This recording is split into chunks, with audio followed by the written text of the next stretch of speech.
s'agit donc du taux des 3 taxes directes locales pour l'année 2019. Donc on en a déjà largement débattu à plusieurs reprises. Vous le savez, cette année, nous ne baisserons pas la taxe d'habitation, puisqu'en effet, devant la réforme entreprise par l'État sur la suppression de la taxe d'habitation et le dégrèvement proposé, il apparaît opportun donc de ne pas baisser cette taxe cette année, puisque le taux choisi est le taux de l'année 2017, sauf si nous baissions encore la taxe, et dans ce cas-là, nous serions obligés de baisser aussi le taux de reversion. Par contre, le foncier bâti et le foncier non bâti baissent comme chaque année, soit un coefficient de réduction de 2% sur l'année 2019. Il est donc demandé au conseil municipal de fixer ces nouveaux taux actualisés, de voter les taux des 3 taxes et d'autoriser monsieur le maire ou l'adjoint délégué à signer tous les documents relatifs au dossier. Oui, alors, je partage avec vous l'idée que la suppression de la taxe d'habitation est une mauvaise chose. Car c'est pas ce qu'il dit. Non mais en fait, attendez, moi ce qui me pose problème dans votre argumentation, c'est que vous refusez de baisser la taxe d'habitation sous prétexte que Macron a annoncé qu'il allait la supprimer. Donc c'est un faux argument. C'est un faux argument, parce que... Non, mais on n'est pas à l'Assemblée nationale, on est ici, on ne fait pas les lois, on est obligé de les appliquer, on est obligé de les appliquer. Arrêtez de rêver, soyez sur terre un peu. Allez, la parole est à... C'est que pour la première fois, en 2018, votre secteur de fonctionnement a été en déficit. C'est là la raison que vous ne pas la taxe d'habitation. Merci. Pour ma part, je vais juste faire une petite remarque parce que, effectivement, je suis d'accord avec vous. Il était imbécile l'année dernière de baisser la taxe, le taux de la taxe d'habitation, puisque, effectivement, si cette taxe disparaît, l'argent, la reversion sera versée par l'État en compensation, sera indexé sur ce qui avait été touché et les taux de l'époque. Donc l'année dernière, nous sommes intervenus en disant déjà, non, nous sommes intervenus l'année dernière effectivement pour le dire, vous n'aviez pas compris, imbécilement, vous nous aviez moqué, et aujourd'hui, vous revenez à notre argumentation, merci. Je vous rappelle quand même que l'année dernière, il a été défini totalement. Vous allez dire quelque chose, vous verrez, tout était défini. Jamais, on n'avait pas beaucoup parlé l'année dernière.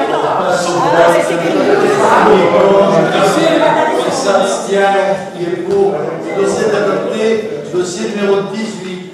Alors, le budget principal de la ville, c'est le budget primitif 2019. La présentation et le vote du budget d'une commune est un acte fort de l'année. À ce titre, vous avez reçu la maquette budgétaire du budget primitif de la ville. Y sont détaillés le provisionnement des différentes natures, les balances entre sections et chapitres, mais aussi les annexes, telles que la présentation en fonction, la dette, les mouvements d'immobilisation ou encore les cautions données par la ville. Ce budget, même s'il est travaillé en finesse avec les élus et les responsables de service, reste prévisionnel et il évoluera lors d'éventuelles décisions modificatives.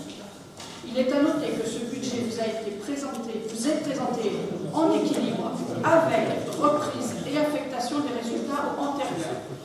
La diminution de 2% des taxes foncières est imputée sur nos recettes provisionnelles et plus aucun remboursement de prêt n'est aujourd'hui inscrit. Ce budget respecte les règles de sincérité qui s'inscrivent dans la continuité des années antérieures. Il s'équilibre en section de fonctionnement à 47 638 106. Et je vais donc vous donner quelques prévisions de dépenses réelles. 4 360 000 pour l'enseignement, 3 751 000 pour la sécurité et la salubrité,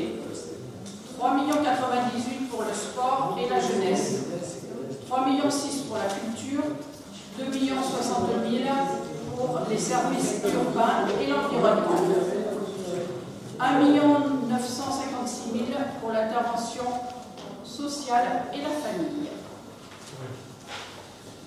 Et pour ce qui est de la section d'investissement, nous aurons 29 637 133. Et je vais vous donner le programme d'investissement, enfin une partie des grands travaux. Pour les groupes scolaires, 3,9 millions. Pour le gymnase Giono et Argençol, 1,9 million. Le théâtre antique, 1,3 million. L'hémicycle, 961 000. Le cimetière du Coudoulet, 800 000. La plaine des sports avec boulodrome, skatepark et autres, 786 000. Des réhabilitations de logements pour 678 000. Une réhabilitation de la crèche des Poussins, 662 000. La mise en sécurité de la colline, 595 000. Une mise aux normes électriques pour l'hôtel de ville, avec 360 000. Une campagne de ravalement de façade, 312 000. Des aménagements pour le parcours patrimonial à 297 000. La restitution des corniches de l'Arc de Triomphe, 258 000. Et le conservatoire, 156 000. Et des feux. Il est donc demandé au Conseil municipal de bien vouloir approuver, tant dans son contenu, le budget préventif 2019, que d'autoriser Monsieur le maire ou l'adjoint délégué à signer toutes les pièces relatives au dossier. Avez-vous une question?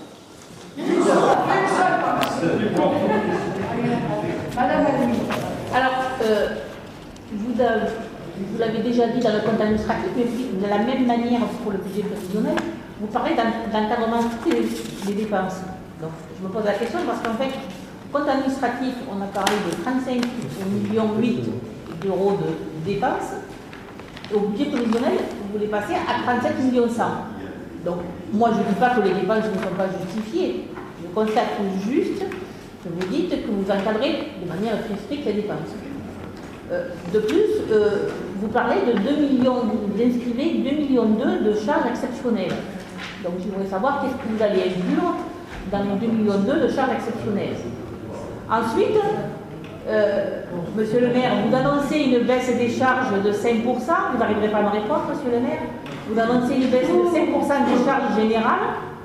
Donc, elle passerait de 9,2 millions à 8,7 millions.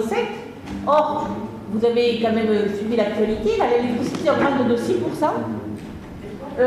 Donc, les dépenses d'énergie représentent déjà une somme considérable dans les charges générales. Donc, on a une augmentation de 6% et vous diminuez les charges générales de 5%. Je ne sais pas comment vous allez régler. Ensuite, moi, je me suis félicité que le budget du personnel augmente. Donc, quand les choses vont dans le bon sens, je l'ai dit. Parce qu'effectivement, vous faites croire que la charge du personnel est dans les strates nationales, sauf que comme le budget de fonctionnement est inférieur de 30% à la moyenne des strates, des moyennes, vous êtes carrément en sous-effectif au niveau du personnel. Donc, si le budget a augmenté, tant mieux. Mais par contre, cette année, vous prévoyez la stabilité. C'est-à-dire qu'en fait, vous n'intégrez pas du tout ce qu'on appelle le GVT, le glissement vieillesse technicité. Donc, soit ça veut dire que vous allez recruter des contractuels, soit ça veut dire que vous allez bloquer les échelons des fonctionnaires, ou des avancements de grade, vous allez continuer à traquer le personnel sur des arrêts maladie. Et donc, il y a une explication. Ce n'est pas possible de stabiliser les effectifs en matière budgétaire à effectifs constants. Ce n'est pas possible. Donc moi, je souhaite avoir des explications là-dessus. Et simplement après, en section d'investissement, on va annoncer, très bien, Madame Crespo, très bien, c'est rare quand on nous liste les projets d'investissement pour l'année. Donc, je constate qu'on n'arrive pas à 24 millions quand même. Parce que le document, vous ne nous l'avez pas donné à nous quand même. Il n'y avait que la majorité qui avait droit là tout à l'heure. Il a fallu aller le cliquer sur les tables pour pouvoir l'avoir. Comment? Ah oui. Donc en fait, ça ne fait pas le compte quand même par rapport à la façon dont vous gérez le budget. Ce ne sont que des exemples. Ah, ce ne sont que des cet exemple. Ah, alors maintenant, ça a donné un maire sérieux comme vous voulez, monsieur le maire. Je vous ai dit tout à l'heure, il y a une commission. Si on vient à la commission, on apprend des choses. Si on ne vient pas à la commission, on apprend moins les choses. Les Orangeois ont le droit de savoir par le biais du Vous inquiétez pas, les Orangeois, ils savent. Ils savent, les Orangeois. Ils ne se trompent pas en pensée, ne vous inquiétez pas. Vous ne tracassez pas. Ne tracasse pas les Marissais, on dit. Exactement. Eh ouais, il faut reprendre. Ah ben par la Moi, je parle du la langue non Moi, oh. je suis de Bulbaroni. Ben, on n'est pas loin, hein. Enfin, on n'est pas loin. Moi, je suis même pas de là. Merci. Donc nous allons voter le budget principal de la ville, le budget primitif, qui nous prévoit des investissements, comme d'habitude, et selon le rapport de la Chambre régionale des comptes, le taux d'exécution...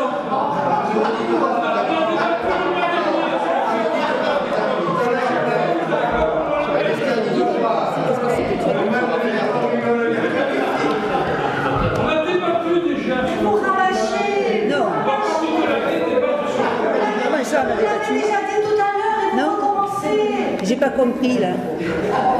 Le taux d'exécution. On n'a pas voté celui-là. Non, mais là, celui-là. Le taux d'exécution du budget primitif. Vous ne pas ce que vous lisez ou quoi? Mais arrêtez quand même. Mais vous allez l'avoir, votre place sur la prochaine liste. C'est pas la peine de la ramener en permanence en insultant tout le monde. Vous allez l'avoir, votre siège. C'est pas la peine. Calmez-vous. Allez-y, Christine, parlez. Elle va l'avoir, son petit siège. On va la... Mais moi, j'ai pas besoin. Mais moi, je ne coupe pas, Christian. Vous êtes obligé de faire des alliances. Mais je ne coupe pas, moi, ma petite dame. Vous allez l'avoir, votre siège. Allez, mais moi, je fais bien. C'est pas sûr que vous l'ayez. Moi, je fais bien. Moi, je suis bénévole. Malgré toutes les alliances que vous essayez de faire, je suis pas sûre que vous l'ayez. Mais ça va très très bien pour moi. Est-ce que je pourrais quand même faire mon intervention?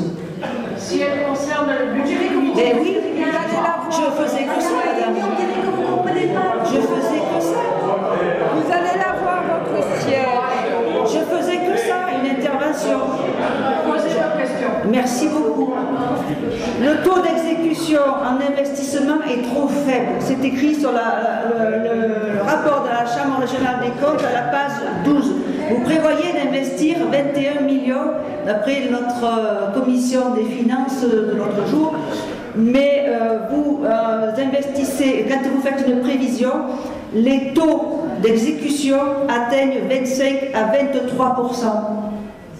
Qu'est-ce que vous allez, à quel taux vous allez arriver cette année? Parce que 21 millions, on aimerait très bien qu'ils soient investis. Mais si c'est pour nous raconter des débats et faire de l'affichage, c'est pas intéressant. Vous pouvez, on peut pas répondre. Vous avez tous pris la parole? Oui, monsieur le maire, ça y est, on a aussi Bon. Est-ce que c'est nécessaire de répondre? Ce pourcentage, Madame la ministre, on passe au vote. On passe au vote. Vous voulez répondre? Brièvement. Oui, très brièvement. Brièvement. Monsieur, Madame la Brièvement. on peut vous recalculer le taux exact, parce que là, vous parlez ici d'un taux à 25%, mais c'est avec les excédents, ça n'a rien à... Enfin, ça n'est pas exact.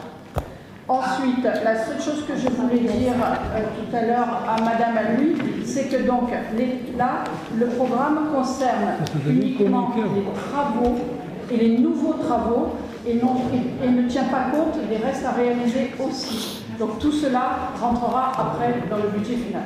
Ouais, ça me paraît très clair. Donc on peut passer au vote. Qui est contre? Qui s'abstient? Qui est pour? Le dossier est adopté, je vous en remercie. Dossier numéro 19. Alors, le numéro 19, il s'agit d'une attribution de fonds de concours à la CCPR. Oui, ça c'est clair ça, c'est clair. Vous avez des questions? Pas de questions, passe au vote. Qui est contre? Qui s'abstient? Qui est pour? Le dossier est adopté, je vous en remercie. Dossier numéro 21. C'est le 20.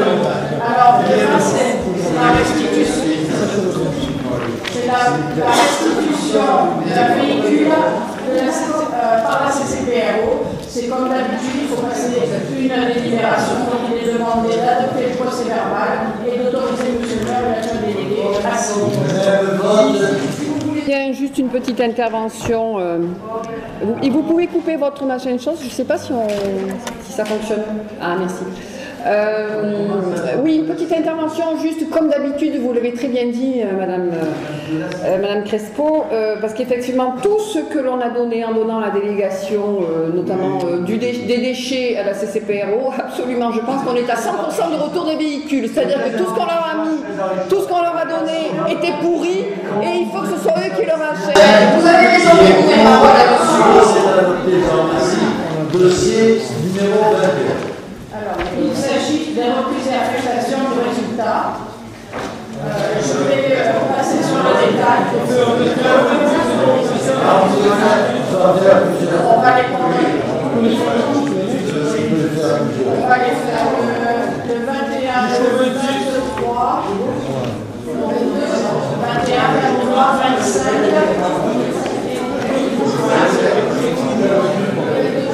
On va passer tous les dossiers de reprise et affectation. Avez-vous des questions? Allez, qui est contre? Qui s'abstient? Merci. Dossier 22, 24 et 26 qui concernent les budgets annexes du parking souterrain, des pompes funèbres et du crématorium. Qui est contre? Qui s'abstient? Merci. Dossier numéro 27, Catherine Gaspard. C'est la reprise et l'affectation des résultats de l'exercice 2018 au niveau des transports. Y a-t-il des questions? Pas de questions, on passe au vote. Qui est contre? Qui s'abstient? Qui est pour? Le dossier est adopté, je vous remercie.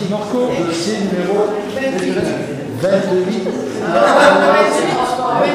C'est le budget positif de l'exercice 2019 du transport. Et donc, il y a une section d'exploitation au niveau des recettes et des dépenses, c'est 3 315 907,84 €.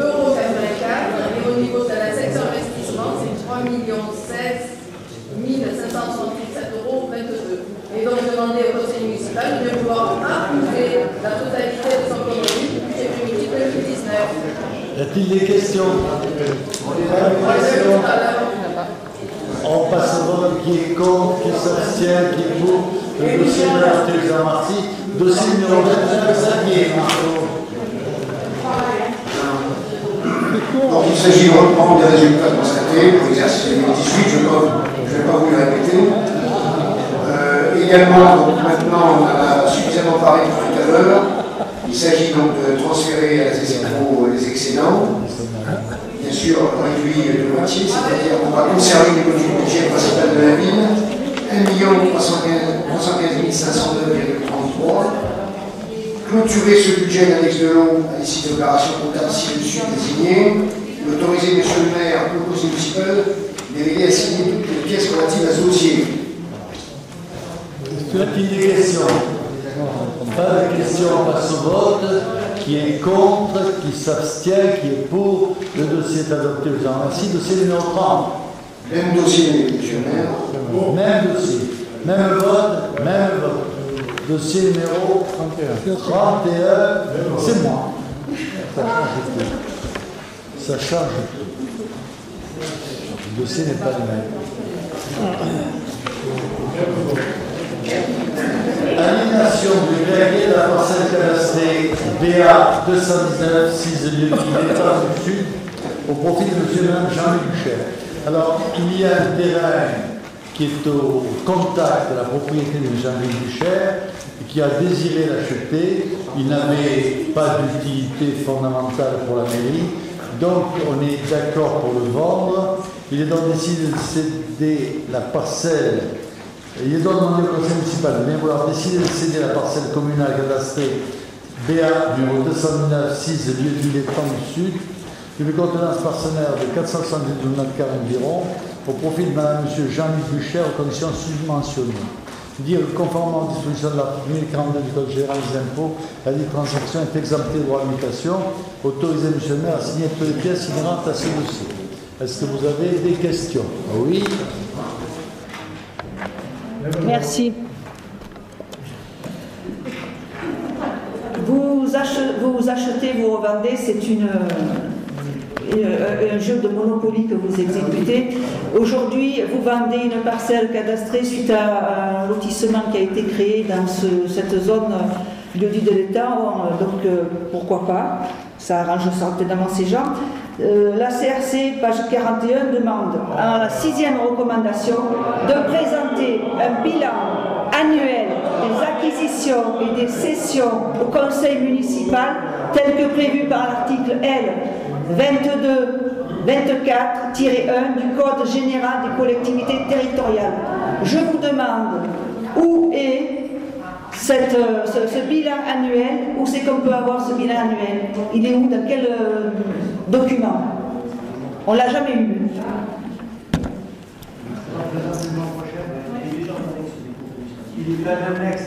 Dans les casiers vides.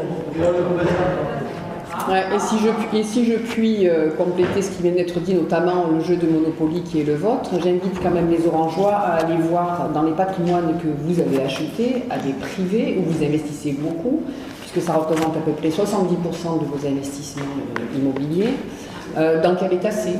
Je me suis arrêtée à un moment donné à Fourchevieille devant un bâtiment et j'ai découvert qu'il était à Orange et j'ai recherché dans les délibérations, on avait acheté ça à 250 000 €. C'est une poubelle à ciel ouvert, ça ne vous dérange pas. Alors je pense que si vous faites ça, effectivement, avec tout ce qu'on achète, je me demande à qui vous faites plaisir, et si là, il n'y a pas quelques voix qui s'achètent. Et si là, il n'y a pas quelques voix qui s'achètent. Sois très vigilant sur le respect de la loi. On passe au vote. Qui est contre, qui s'abstient, qui est pour. Le dossier est adopté. Je vous en remercie. Dossier numéro 32. Alors, dossier 32. Aliénation de gré à gré de l'immeuble communal, cadastré section BN numéro 116 et 365, 6 avenue de l'Arc de Triomphe, au profit de la SAS Ascata, représenté par M. Éric Martin. Alors, nous avons un immeuble que nous avons déjà remis en état pour partie, et nous avons fait un protocole d'aménagement que cette SAS est d'accord pour respecter. Donc, nous vendons ce bien pour que, comme dans d'autres cas, le programme que nous avons mis en place soit exécuté.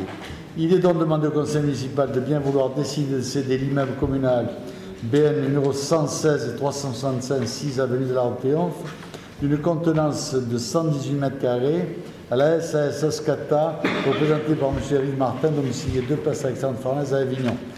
Dire conformément aux dispositions de l'article 1042 du Code général des impôts, la dite transaction est exempte du droit de mutation.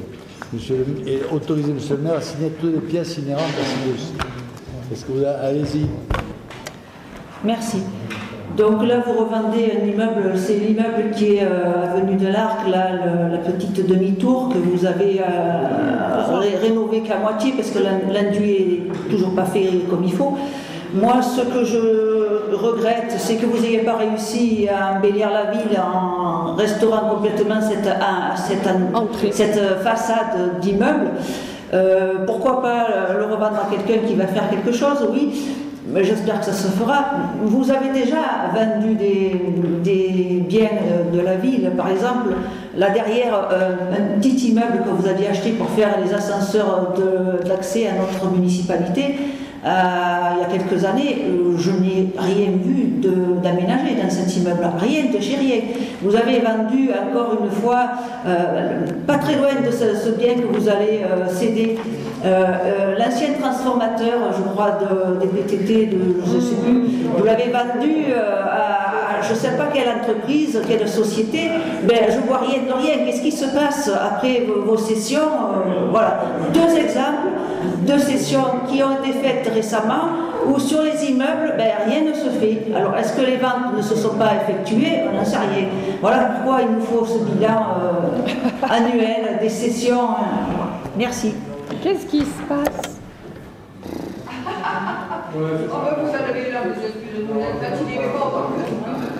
Alors, ce sont des dossiers que vous pourriez aborder en commission. C'est pas le lieu. C'est pas le lieu. C'est pas le lieu. On passe au vote. Qui est contre? Qui s'abstient? Qui est pour? Le dossier est adopté. Je vous remercie. Dossier numéro 33. Alors, il s'agit de l'acquisition du local commercial numéro 39 et 40. Non. 6 rue Victor Hugo, appartenant à la SCI Orange, représenté par M. Hassan Aouzi. Cet immeuble est très laid et nous l'achetons là aussi pour le rénover ou pour le faire rénover selon nos goûts. Mais ce qui est vrai, c'est que nous faisons la chasse aux vendeurs de sommeil et c'est vrai que dans le centre-ville, il y en a beaucoup. Donc nous essayons de mettre de l'ordre. C'est pas facile et c'est long. Je vous en donne. Y a-t-il des questions? Merci. Donc la ville d'Orange encore achète un nouveau local commercial, c'est pas son premier. Je répète, 120 logements et je ne sais pas combien de locaux commerciaux que vous avez acquis entre 2012 et 2017.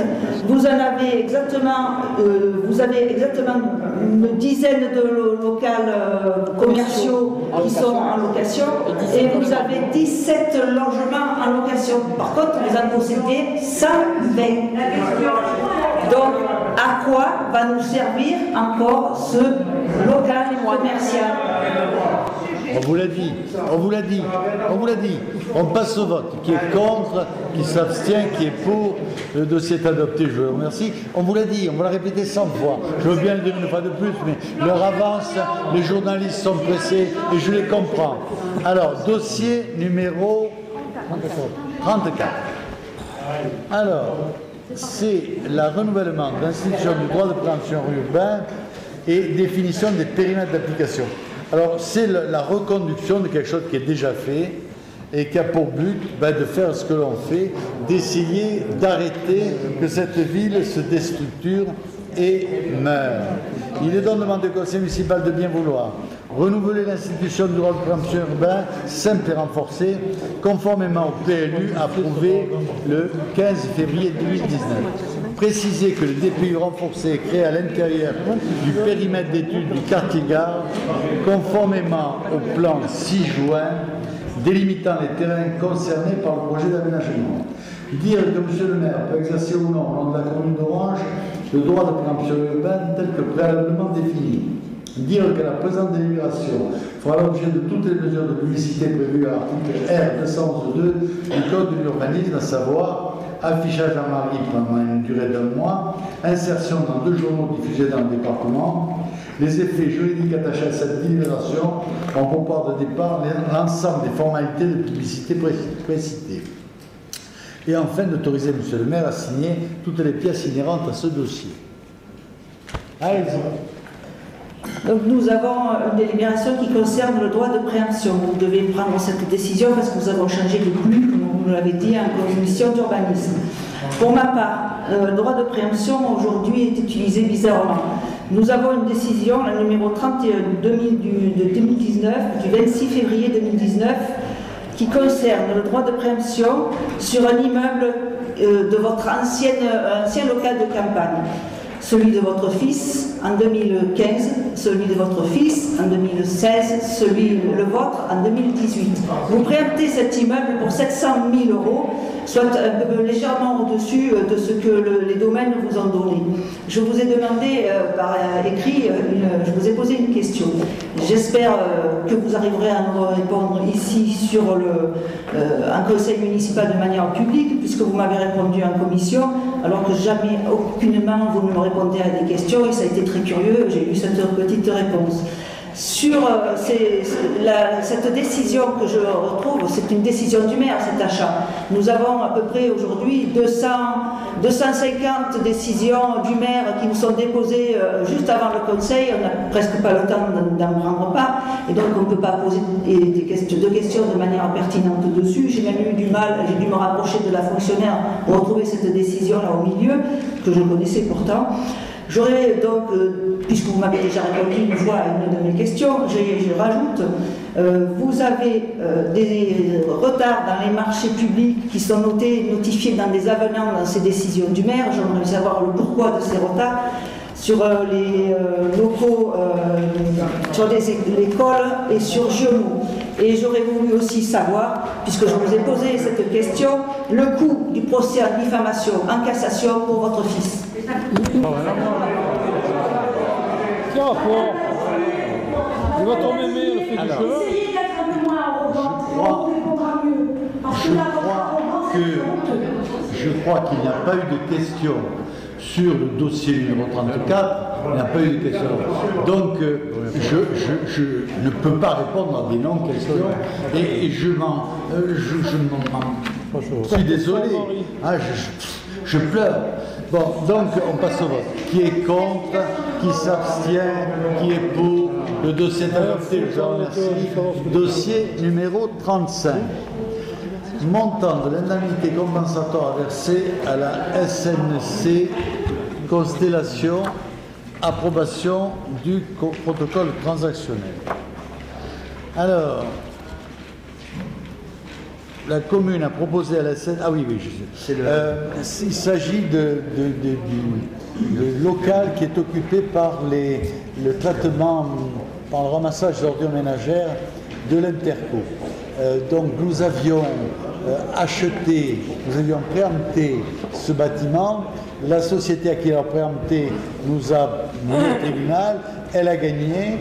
Donc, si l'on veut rester sur cet emplacement qui convient parfaitement et sur lequel on a fait des travaux, il nous faut verser une indemnité compensatoire de 144 200 € hors taxe. Donc, c'est la délibération qui propose de payer ces 144 200 € hors taxe pour pouvoir rester et devenir propriétaire de ce local. Il est donc demandé au conseil municipal de bien vouloir approuver les termes du protocole transactionnel si annexé. Dire que cette dépense a été inscrite au budget principal de la commune au chapitre et article correspondant. Autoriser monsieur le maire à signer toutes les pièces afférentes à ce dossier. Allez-y. Merci. Donc il s'agit de l'ancien Pôle emploi devant le trésor public.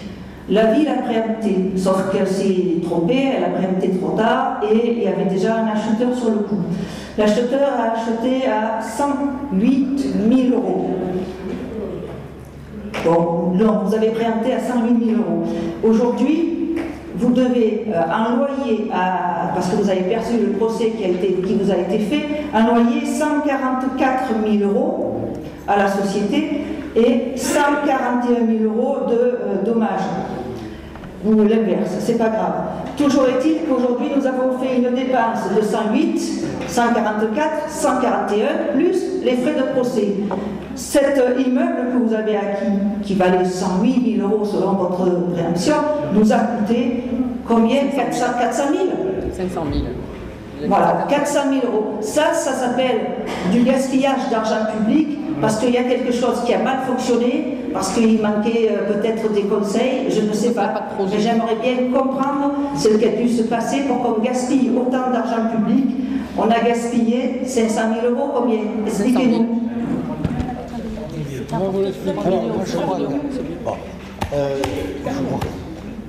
Alors, vous racontez des bêtises. Mais je vais faire répondre les fonctionnaires parce que vous êtes vraiment fatigante.